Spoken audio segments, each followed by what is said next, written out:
जो सफलता की राह किताब है, उसका जो दूसरा चैप्टर है, उसका नाम है परीक्षा का दबाव।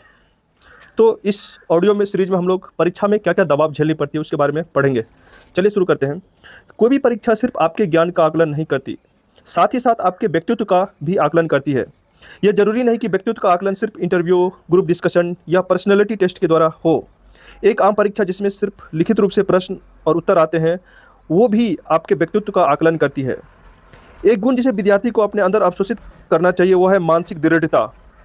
इसके अभाव में तनाव उत्पन्न हो जाता है, भय उत्पन्न हो जाता है। अपनी प्रतिभा पर व्यक्ति हमेशा शक करता है और एक मानसिक उथल-पुथल उसे हमेशा परेशान करती रहती है। क्या एग्ज़ाम की चिंता करना पूरी तरह से खराब है? नहीं।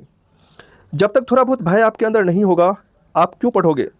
थोड़ा-सा तनाव ज़रूरी है, यह आपकी क्षमता को बढ़ाता है। इस भय को अपनी मित्र बनाइए। समस्या वहाँ आती है जब आप एक सीमा से ज़्यादा तनाव लेते हैं। तब यह आपके जीवन पर दुष्प्रभाव डालने लगता है। जैसे-जैसे परीक्षा नज़दीक आते हैं, वैसे-वैसे आपका तनाव बढ़ता जाता है। समस्या यह है कि तनाव या चिंता आपको मानसिक रूप से थका देती है। परीक्षा से 2 से 3 हफ्ते पहले ही थकान महसूस होने लगती है और सबसे महत्वपूर्ण समय व्यर्थ हो जाता है। मन में एक ही विचार आता है कि मैं और तनाव नहीं ले सकता, बस परीक्षा खत्म हो जाए, चाहे जो भी हो। यानी आपका पूरे साल का परिश्रम कुछ ही हफ्तों की वजह से मिट्टी में मिल सकता है। एग्जाम का दबाव आपको अपने परिश्रम के बदले जितने अंक प्राप्त होने चाहिए उतने नहीं प्राप्त होने देगा। इसका उदाहरण देकर समझाता हूँ। एक बार मेरी एक स्टूडेंट जो कि मॉक टेस्ट में बहुत अच्छे नंबर लाती थी, वो परीक्षा में टाइम मैनेज नहीं कर पाई। मैंने उससे पूछा कि क्या हुआ, तो उसने बताया कि वो बहुत तनाव में थी, उसके अंदर भय था।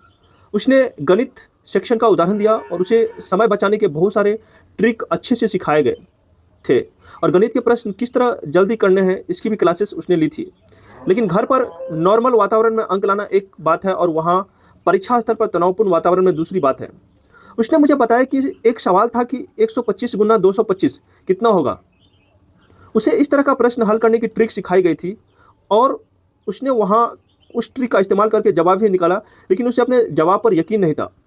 चारों विकल्प में से एक विकल्प वही था जो उसने ट्रिक का इस्तेमाल करके निकाला था, लेकिन फिर भी जवाब मार्क करते हुए उसके हाथ कांप रहे थे।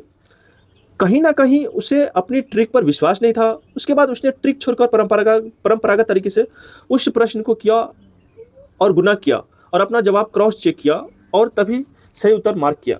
लेकिन इस समय थोड़ा समय भी नष्ट हुआ। उस समय में वो 3 या 4 प्रश्न कर सकती थी और बेहतर स्कोर ला सकती थी। यह हम सबके साथ होता है। हम मॉक टेस्ट में अच्छा परफॉर्म कर लेते हैं, वहाँ पर कुछ खोने को नहीं है, तो हमें पूरे निडर होकर एकदम निर्भीक होकर पेपर करते हैं और हमारा प्रदर्शन अच्छा होता है। लेकिन एग्जाम के वातावरण में प्रदर्शन करने के लिए अलग ही मुद्दा चाहिए। तो फिर एग्जाम प्रेशर को कैसे हैंडल करें? इसके लिए एक बात आपको अपने दिमाग में डालनी होगी कि जो गुण आपको धारण करने हैं वो आपके साथ आजीवन रहने चाहिए। आपको यह मानसिकता नहीं रखनी है कि मैं अपने अंदर सुधार करूंगा सिर्फ एग्जाम के लिए या करियर के लिए। कुछ लोग जीवन में हर चीज़ को लेकर तनाव लेते हैं और अगर ऐसा है तो एग्जाम का तनाव तो लेंगे ही। तनाव और भय तो किसी भी चीज़ का लिया जा सकता है। कुछ लोगों को अपने करीबी लोगों को खोने का भय सताता रहता है, कुछ लोगों को किसी अनजान चीज़ का भय सताता है, तो कुछ को किसी ज्ञात चीज़ का। ऐसा मत सोचिए कि एक बार आप एग्जाम क्लियर कर लेंगे तो जीवन में एकदम सेट हो जाएंगे। कोई ना कोई तनावपूर्ण स्थिति लगातार आती रहेगी और आपकी कोशिश यह होनी चाहिए कि आप अपने अंदर अस्थायी परिवर्तन करिए। एक बार सबसे पहली बार माउंट एवरेस्ट फतेह करने वाली सर एडमंड हिलेरी से पूछा गया कि आपने एवरेस्ट को फतह कैसे किया। उन्होंने कहा कि मैंने एवरेस्ट को नहीं, मैंने खुद को फतह किया। तो इस उदाहरण से आप समझ सकते हैं कि एक परीक्षार्थी को कैसा होना चाहिए। आप दिन के समय आसमान को देखिए, अगर सूरज का प्रकाश नहीं दिख रहा तो मतलब साफ है कोई बादल है जिसने प्रकाश को रोक रखा है। प्रकाश लाने के लिए कुछ अलग नहीं करना है, सिर्फ बादलों को हटाना होता है, अपने आप रोशनी आने लगती है। उसी तरह से तनाव और भय हटते ही आप कॉन्फिडेंट हो जाओगे। आपका प्रदर्शन आपके प्रयास जितना ही शानदार होने लगेगा। तनाव अपने आप कम होता है अगर आपने पढ़ाई अच्छे से की है और सिलेबस भी छूटा नहीं है। अगर आपने सिलेबस को ठीक से कवर नहीं किया है तो आपको यह भय सताता रहेगा कि कहीं छूटा हुआ हिस्सा न आ जाए। अच्छे से पढ़िए, पढ़ाई को ही सिर्फ अपनी पूरी ऊर्जा दीजिए और पढ़ाई करके जो ऊर्जा बच जाए उसे बाकी कामों में दीजिए। समस्या यह है कि आप अपनी सारी ऊर्जा इधर उधर खर्च कर देते हैं और जो बची हुई ऊर्जा है उसे पढ़ाई को देते हैं।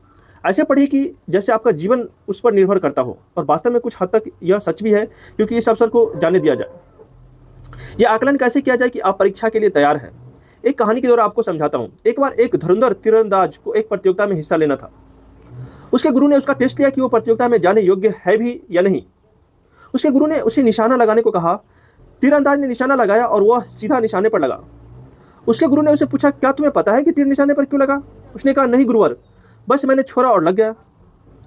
उसके गुरु ने कहा, अभी तुम तैयार नहीं हो, जाओ अभी जाकर और अभ्यास करो। 1 महीने बाद वो वापस आया तो उसके गुरु ने फिर से उसे निशाना लगाने को कहा। इस बार भी तीर निशाने पर लगा और गुरु फिर से वही प्रश्न किया। इस बार तीरंदाज ने कहा, जी गुरुवर, मुझे एकदम पता है कि तीर निशाने पर क्यों लगा। आपके तो मैं एक और बार लगाकर दिखा दूं। गुरु ने उसे अपना आशीर्वाद दिया और कहा, अब तुम तैयार हो। कई बार जब हम असली परीक्षा से पहले मॉक टेस्ट या अभ्यास परीक्षा देते हैं और उसमें अच्छा स्कोर कर लेते हैं तो चाहे हमारे अच्छे अंक आ जाते हैं परंतु फिर भी हम अंदर से आश्वस्त नहीं होते और उस तीरंदाज की तरह हमारा निशाना तो लग जाता है, लेकिन हमें कारण नहीं पता होता। हमें कहीं ना कहीं अभ्यास होता है कि हम उतने अंकों के लायक नहीं हैं जितने हमें मिल गए।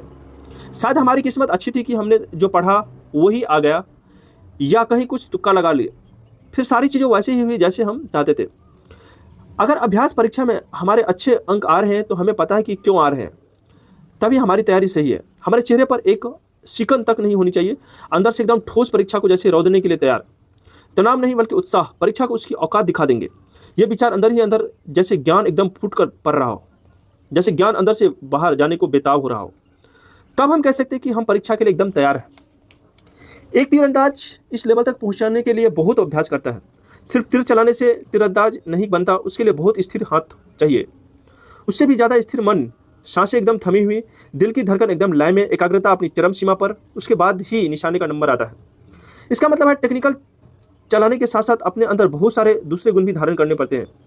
क्या कोई कांपता हुआ हाथ निशाने पर तीर लगा सकता है? क्या घबराया हुआ धनुर्धर कितना भी शारीरिक रूप से दुष्ट हो, पुष्ट शरीर वाला हो या कितना भी मजबूत तीर कमान के लिए हो, निशाना लगा पाएगा? उसे हवा की गति और दिशा का भी ख्याल रखना पड़ता है। हर आपात स्थिति के लिए तैयार रहना होता है। बिल्कुल ठीक उसी तरह विद्यार्थी की तैयारी होनी चाहिए। अगर आपकी तैयारी बहुत अच्छी है तो आप किसी भी गुलगुले प्रश्न के लिए आप तैयार रहेंगे और विचलित नहीं होंगे। इसका निष्कर्ष यह है कि किसी भी परीक्षा में बाहरी और आंतरिक 2 तरह की चुनौतियाँ होती है।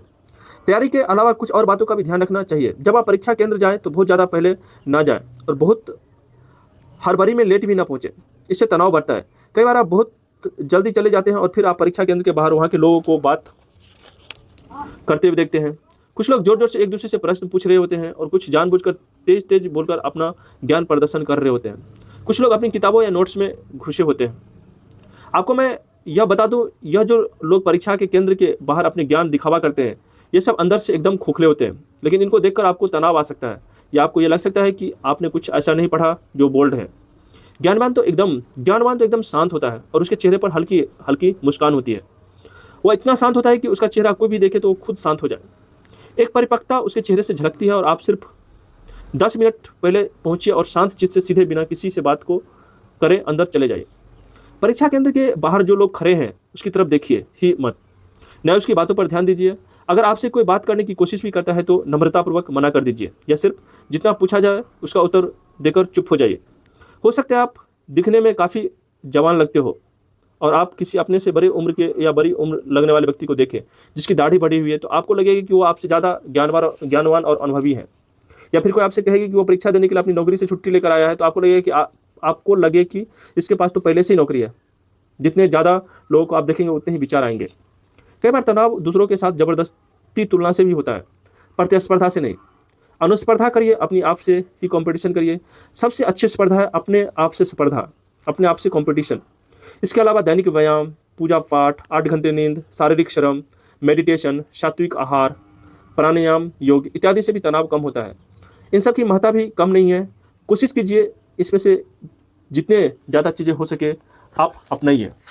ये परीक्षा देने के लिए अगर आप जाते हैं तो ये चीज़ें आपको हर हाल में अपनाना है ताकि आप कभी भी मोटिवेट फील करें और कोई भी इंसान आपको डिमोटिवेट न कर सके।